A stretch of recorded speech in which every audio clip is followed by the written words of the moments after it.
And blessings to all of God's children on another beautiful day. It is hot. Global warming is real, but I digress. I'm going to speak to you today about something that I have family members I have never revealed this to, but the time is coming for certain things to be revealed. Yoga. I was first introduced to yoga in prison. This was in the late 60s, the early 70s. I ran across this individual that used to come to the prison. And this individual, see, before hippies were the people, free love and all that. Well, the generation before that was called the beat generation. And they called themselves beatniks. And they was just cool, they was into jazz, but I digress.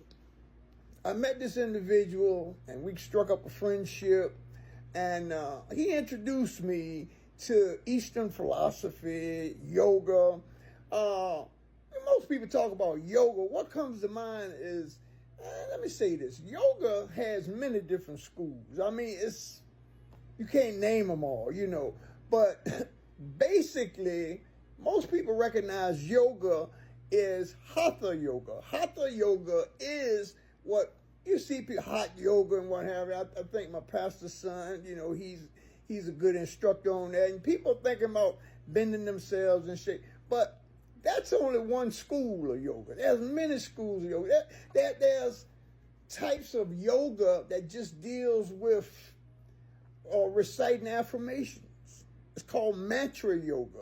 You have Kundalini yoga. Now, that's what most people talk about more when they're talking about the chakras, the 7 chakras. It's actually multitudes and multitudes of chakras.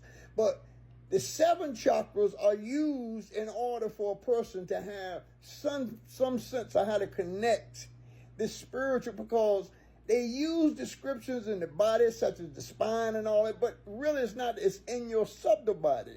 We have 3 different bodies. We have a physical body, we have a mental body, and we have a spiritual body. And the language is designed so we can focus our minds and meditation and these type of things. But hatha yoga hatha means mind, and the means prana. Prana is your breath, breathing, pranayama. You have exercises in learning how to breathe. You see brothers on here, exhale to a count.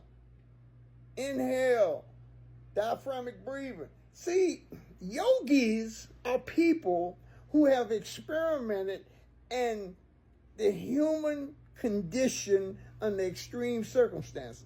So it's not just bending your body. That's hatha yoga. You also have jnana yoga, which is the yoga of wisdom. You have, and jnana yoga says the worst thing that can happen, it ain't about sin and all that, is being ignorant.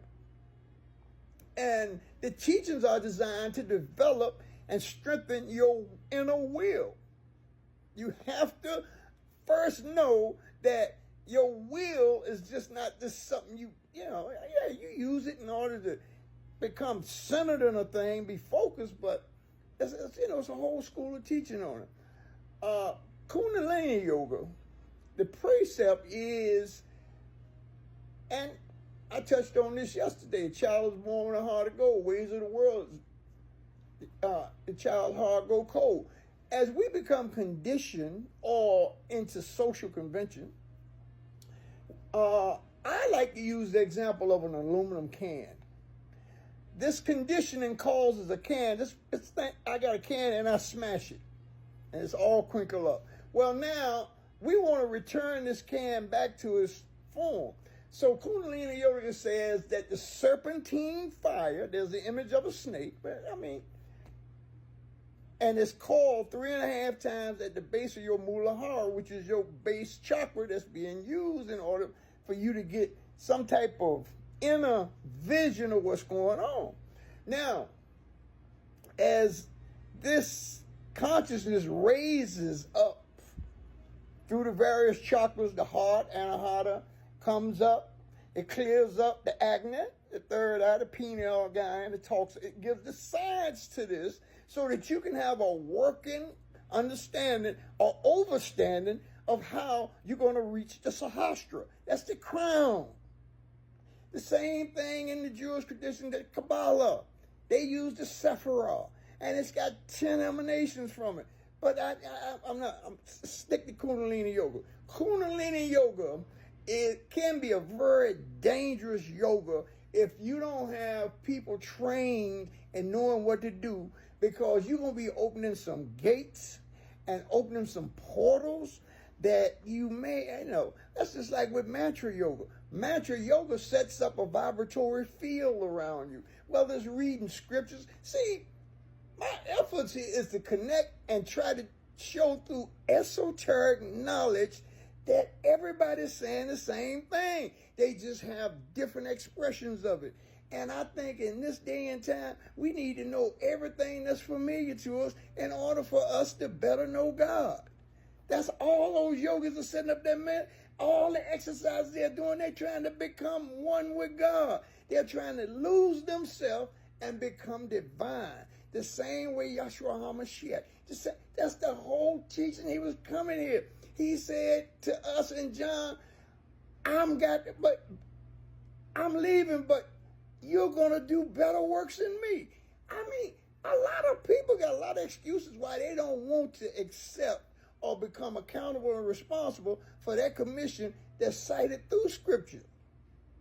He said, you should do better works than what he demonstrated. In other words, he was here to show us who we really are and whose we are. We are not what we think. We want knowledge of truth, which is knowing. I'm going to pick this up in some other different places, but don't just think I'm going to come over here. Yeah, we can talk scripture and correlate, because there's only one truth, one love. Have a great day.